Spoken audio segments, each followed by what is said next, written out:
খাম কাটিব ধৰা যুদ্ধখনে পুনৰ এক ভয়ানক ৰূপ ধাৰণ কৰাত অগ্ৰসৰ হৈছে আমেৰিকা যুক্তৰাষ্ট্ৰই যুদ্ধবিৰতিৰ বাবে ইৰাণক যিসমূহ চুক্তি বান্ধি দিছিল সেই চুক্তিসমূহ মানি লবলৈ একেবাৰে ইচ্ছা প্ৰকাশ কৰা নাই ইৰাণে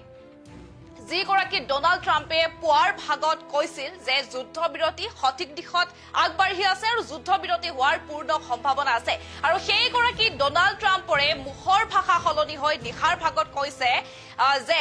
এতিয়া আৰু কোনো ধৰণৰ যুদ্ধবিৰতি নহয় এতিয়া কেৱল ইৰাণৰ ওপৰত আক্ৰমণ চলিব আৰু সেই আমেৰিকাৰ সেই উত্তৰত প্ৰত্যুত্তৰ দিছে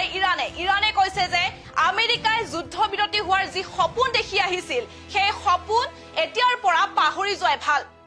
ইৰাণে কোনো পক্ষে আমেৰিকাই বান্ধি দিয়া যুদ্ধবিৰতি চুক্তিসমূহ মানি নলয় আৰু আমেৰিকাই কৰা প্ৰতিটো আক্ৰমণৰ উচিত প্ৰত্যুত্তৰ দি যাব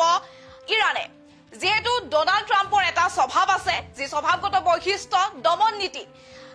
ডোনাল্ড ট্ৰাম্পে কেতিয়াও নিজতকৈ সমকক্ষ বা নিজতকৈ ওপৰত কোনো ৰাষ্ট্ৰকে হোৱাটো নিবিচাৰে আৰু সেই নীতি অৱলম্বন কৰি ডোনাল্ড ট্ৰাম্পে ভাবিছিল যে ইৰাণৰ ৰাষ্ট্ৰপ্ৰধানক হত্যা কৰাৰ পিছত চাগে কিছু পৰিমাণে ইৰাণ দুৰ্বল হৈ পৰিব ইৰাণ হতাশ হৈ পৰিব কিন্তু সেই যি আমেৰিকাৰ ৰাষ্ট্ৰপতি ডোনাল্ড ট্ৰাম্পৰ সেই আশাত সম্পূৰ্ণভাৱে চেঁচা পানী পৰিল আৰু যি ইৰাণে দুৰ্বল নহয় ইৰাণে উচিত প্ৰত্যুত্তৰ দি গ'ল আৰু এটাৰ পিছত আনটো যি ইজৰাইল আৰু আমেৰিকাৰ আক্ৰমণ সেই আক্ৰমণত উচিত প্ৰত্যুত্তৰ দি অধিক আক্ৰমণাত্মক হোৱা দেখিবলৈ পোৱা গ'ল ইৰাণ আমি এই মুহূৰ্তত সবিশেষ তথ্য জনাম আমি এই মুহূৰ্তত জনাই গৈছো যিখন যুদ্ধ কিছু পৰিমাণে সামকতাৰ যি দিশত গৈ আছিল সেই যুদ্ধ এতিয়া অধিক অগ্ৰগতি লাভ কৰিছে অধিক আক্ৰমণাত্মক হৈছে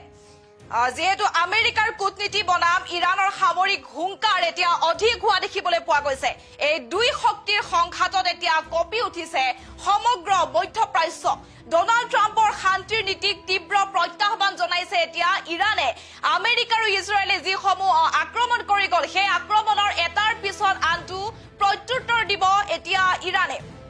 কিন্তু কিয় ইৰাণ ইমান আক্ৰমণাত্মক হৈ পৰিল ট্ৰাম্পৰ শান্তি নীতিক কিয় প্ৰত্যাহ্বান জনালে তেহৰানে পুনৰ এতিয়া উত্তপ্ত হৈ পৰিছে মধ্যপ্ৰাচ্য কিছুদিন ধৰি কিছু পৰিমাণে খাম কাটিছিল যুদ্ধ তাৰ পিছতে এতিয়া পুনৰ আক্ৰমণাত্মক হোৱা দেখিবলৈ পোৱা গৈছে আৰু আমেৰিকাৰ ৰাষ্ট্ৰপতি ডোনাল্ড ট্ৰাম্পে মধ্যপ্ৰাচ্যত যি যুদ্ধবিৰতিৰ বাবে প্ৰচেষ্টা চলাই আছিল তাক যেন এক মুহূৰ্ততে নাকচ কৰি দিছে ইৰাণে তীব্ৰ হুংকাৰ এৰি ইৰাণে এতিয়া স্পষ্টকৈ কৈছে যে ট্ৰাম্পে যি যুদ্ধবিৰতিৰ সপোন দেখিছিল সেই সপোন এতিয়া নেদেখাই ভাল অৰ্থাৎ ট্ৰাম্পে যি যুদ্ধবিৰতিৰ সপোন দেখি আছিল ইমানতে সেই সপোন এতিয়া পাহৰি যাব লাগে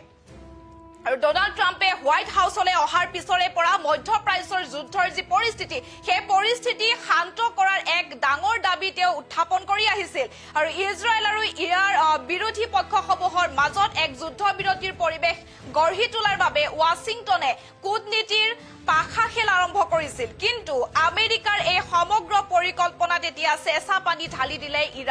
ইৰাণৰ সামৰিক আৰু ৰাজনৈতিক নেতৃত্বই তীব্ৰ ভাষাত এতিয়া আমেৰিকাক সকীয়াই দিছে যে আমেৰিকাই ইজৰাইলক অন্ধভাৱে কৰা সহায় বন্ধ নকৰালৈকে এই অঞ্চলত কোনো শান্তি সম্ভৱ নহয় ইৰাণৰ মতে ট্ৰাম্পৰ যি যুদ্ধবিৰতিৰ এই প্ৰচেষ্টা কেৱল এক ভুৱা সপোন আৰু চাতুৰিৰ বাহিৰে বৰ্তমান একো নহয় ইৰাণৰ এই নতুন হুংকাৰে এতিয়া চিন্তাত পেলাইছে গোলকীয় ৰাজনীতি কিয়নো যদিহে ইৰাণে নিজৰ স্থিতিৰ পৰা অলপো পিছুৱাই নাহে তেন্তে আগন্তুক দিনবোৰত মধ্যপ্ৰাচ্যৰ জুইকুৰা অধিক ভয়াৱহ হৈ পৰিব ইয়াৰ প্ৰত্যক্ষ প্ৰভাৱ পৰিব গোলকীয় অৰ্থনীতি আৰু খাৰুৱা তেলৰ বজাৰত ট্ৰাম্প প্ৰশাসনে এতিয়া ইৰাণক আলোচনাৰ মেজলৈ আনিবলৈ নিষেধাজ্ঞা আৰু অধিক তীব্ৰ কৰিবনে সামৰিক শক্তি প্ৰদৰ্শন কৰিব সেয়া বৰ্তমান সময়ত আটাইতকৈ লক্ষণীয় কথা হৈ পৰিছে যেহেতু আমেৰিকা কূটনীতি বনাম ইৰাণৰ সামৰিক হুংকাৰ দিয়া এতিয়া দেখিবলৈ পোৱা গৈছে এই দুই শক্তিৰ মাজত সংঘাতত এতিয়া কঁপি উঠিছে সমগ্ৰ মধ্যপ্ৰাচ্য যেহেতু ডোনাল্ড ট্ৰাম্পৰ শান্তিৰ নীতিক এতিয়া তীব্ৰভাৱে প্ৰত্যাহ্বান জনোৱা দেখিবলৈ পোৱা গৈছে ইৰাণে কিন্তু কিয় ইমান আক্ৰমণাত্মক হৈ পৰিছে ইৰাণ ট্ৰাম্পৰ শান্তিৰ নীতিক কিয় প্ৰত্যাহ্বান জনাইছে তেহৰানে যেহেতু সেয়া এতিয়া প্ৰশ্নৰ আৱৰ্তন হৈ পৰিছে পুনৰ এতিয়া মধ্যপ্ৰাচ্যৰ যি পৰিস্থিতি পুনৰ উত্তপ্ত হোৱা দেখিবলৈ পোৱা গৈছে আমেৰিকাৰ ৰাষ্ট্ৰপতি ডোনাল্ড ট্ৰাম্পে মধ্যপ্ৰাচ্যত যি যুদ্ধবিৰতিৰ বাবে প্ৰচেষ্টা চলাই আহিছিল তাক যেন এক মুহূৰ্ততে এতিয়া নাকচ কৰি দিছে ইৰাণে তীব্ৰ হুংকাৰ এৰি ইৰাণে স্পষ্টকৈ কৈ দিছে যে ট্ৰাম্পে যুদ্ধবিৰতিৰ সপোন এতিয়া নেদেখাই ভাল আৰু যদিও ট্ৰাম্পে যুদ্ধবিৰতিৰ সপোন দেখিছিলে তেন্তে এতিয়াৰ পৰা সেই সপোন ট্ৰাম্পে পাহৰি যাব লাগে আৰু ডোনাল্ড ট্ৰাম্পে হোৱাইট হাউচলৈ অহাৰ পিছৰে পৰা মধ্যপ্ৰাচ্যৰ যুদ্ধ পৰিস্থিতি শান্ত কৰাৰ এক ডাঙৰ দাবীতে উত্থাপন কৰি আহিছিল